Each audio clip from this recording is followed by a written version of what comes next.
Yeah.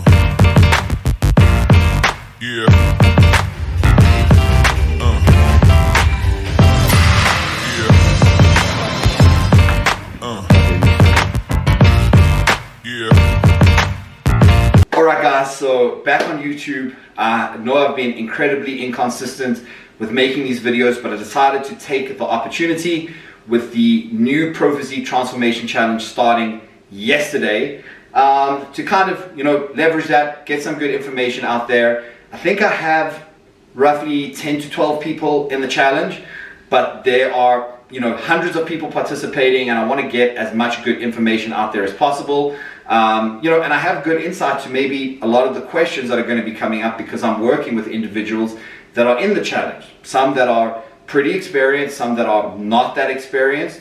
So a lot of the same questions are coming up, and I'm hoping I can address some of them on here. So just to catch everyone up that's not here for the Transformation Challenge, in terms of what's been happening since my last video, I think the last one I made was a couple weeks out from my second show of the year, which was IBFF Nationals, or All Africa Cup. I ended up winning that show for Classic Physique, transitioning into kind of a reverse diet, in the middle of which I then went to Denver for our coach's retreat, which was just an incredible experience.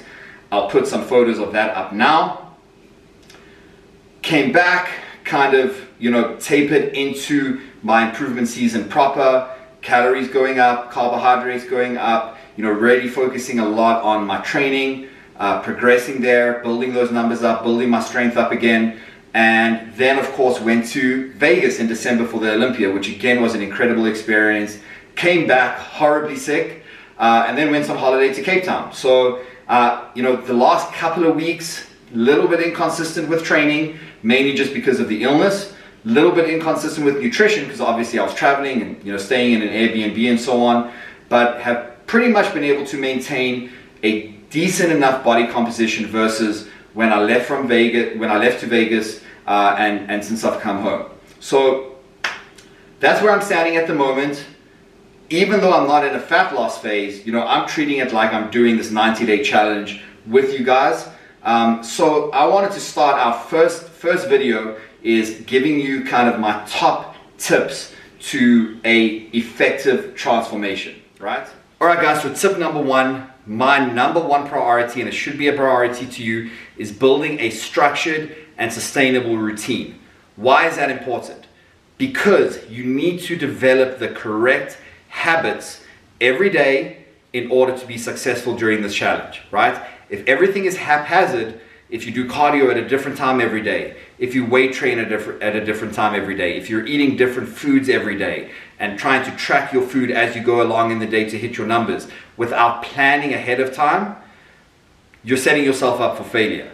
Things go wrong, work gets busy, family issues come up. There are lots of things that can happen that can detract you away from taking the steps you need to take in order to be successful if you don't plan ahead of time. So my routine when I'm home is very, very structured. I train at the same time of the day. I do my cardio at the same time of the day. Here's my treadmill at home in my lounge. I make sure that I get my steps in. I make sure that I do my cardio. Everything is very structured, and I follow that routine as consistently as I possibly can. Tip number two is, even if you are following a meal plan, whether it be something that another coach has done for you or something that has been provided by Pro Physique for this Transformation Challenge, track your food. Why is that important? Well, I think there's an educational process going on here. You want to learn which foods contain what nutrients, what effect those have on your body, and what changes in your food are leading to the changes that you're seeing in your physique and how you're feeling. In addition to that, what we know is that life happens, like I just mentioned. There are going to be times when chicken might be on your meal plan, or rice might be on your meal plan, and you forgot to prep it, or you've been called to an urgent meeting and you don't have time to pack food. So what do you do in those scenarios? It pays dividends in the long run to learn how to make appropriate changes when necessary. Matching food for food, macro for macro, so to make sure that you are still hitting your numbers at the end of the day.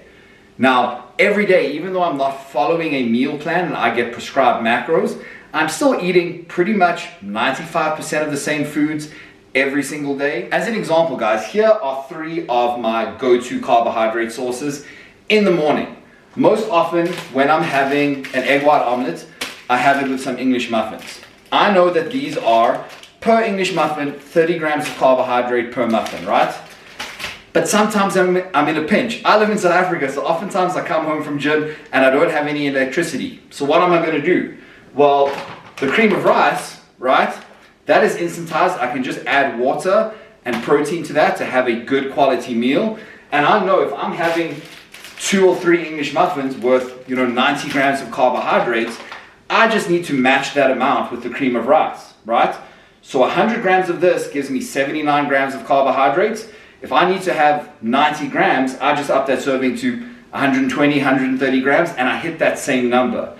So it gives me the versatility to make changes when I need to, while still trying to be generally consistent with my food choices.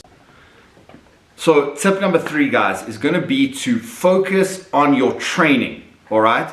So I know that right now a lot of you guys are going to be focused on how much weight are you losing per week? How are your pictures changing? How are your measurements changing? That's all good data to go on. However, those changes can be inconsistent. In one week, you can see a big drop in weight. In another week, you can see it level off. Maybe you'll see a slight increase.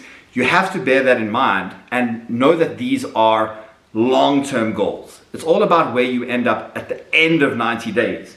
In my opinion, it's all about where you end up after the next 180, 360 days, where you end up in the next year.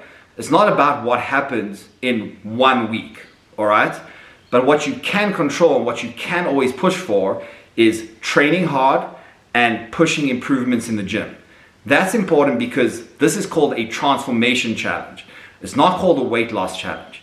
So a key here is to keep your training performance as high as possible. Try and progress in your lifts as often as possible, whether that be increases in reps, whether that be improvements in techniques, or whether that be increases in load, to make sure that we are holding onto as much lean muscle as possible, and potentially even for some people, building some lean muscle along the way. All right, guys, tip number 4 is to leverage supplements to your advantage. It's really important to understand that supplements are just that. They're additions to your diet. You have to have your nutrition in place first. And the supplements that, and my clients will verify this, the supplements that I generally recommend and really encourage people to take are the ones that are really health focused and food focused. So one of the biggest issues that comes up with new clients that haven't really tracked their macros before, haven't really followed a diet before, haven't really been on a structured plan before, is a struggle to get in enough protein during the course of the day, all right? Now, myself, I eat 5 meals a day. My protein goal for the day is about 220 to 230 grams. So that means that I'm shooting for between 40 and 50 grams of protein per meal, right? Which sounds quite a lot, but I manage it every day. And in instances where I fall short, or I know that I have a meal where, hey, I don't have any protein prepared, I don't have any chicken, I don't have any beef, I don't have any fish, what am I going to eat? Leverage good quality protein supplements to your advantage. So I use 2. This is Core Pro, all right? I generally use Core Isolate in my fat loss phases just because it's lower in total calories. But I use Core Pro in my improvement season, which is absolutely fine to use. It's a great tasting protein. 1 scoop of this is going to give you 25 grams of protein, all right? And then in some instances, what I use is Core's casein protein put in, and this contains 20 grams of protein per serving. So a very quick, efficient, easy way to get in protein if you tend to be falling short on your goal. And in most instances, what I see people doing is they're saying they're struggling to get in their protein, but they're only missing it by 20, 30 grams a day. If you end the day and you find that you're 20 grams short in protein, have a scoop. You've hit your protein goal. No big deal, because we have to prioritize protein during this challenge, during any kind of body transformation, during any kind of... Alright guys, now last and final tip for this video, I'm going to try and break this down into 2 videos to keep these kind of short bite-sized pieces, is in the initial phases, try and keep things as simple as possible. I know the tendency when we're tracking macros is, to expand our horizons and expand food varieties, which is fantastic. However, when you start getting into complicated recipes using a variety of different ingredients, two things happen. Number one, it's easier to make tracking errors, right? So you may be thinking a certain meal is X amount of calories with a certain amount of macros, but by virtue of weighing things out correctly, etc., those numbers can be skewed. And that tends to lean you towards a greater propensity for inaccuracy in your tracking. Number two, it requires greater preparation time, right? You have to spend a lot of time making those fancy recipes. So my suggestion is keep it as simple as possible. Find a selection of foods that you enjoy. Try and stick to those as much as possible and be accurate with your tracking and allow yourself enough preparation time to make sure that you have stuff prepared in advance to keep you on track. You really want to make this as simple as possible for yourself. Okay?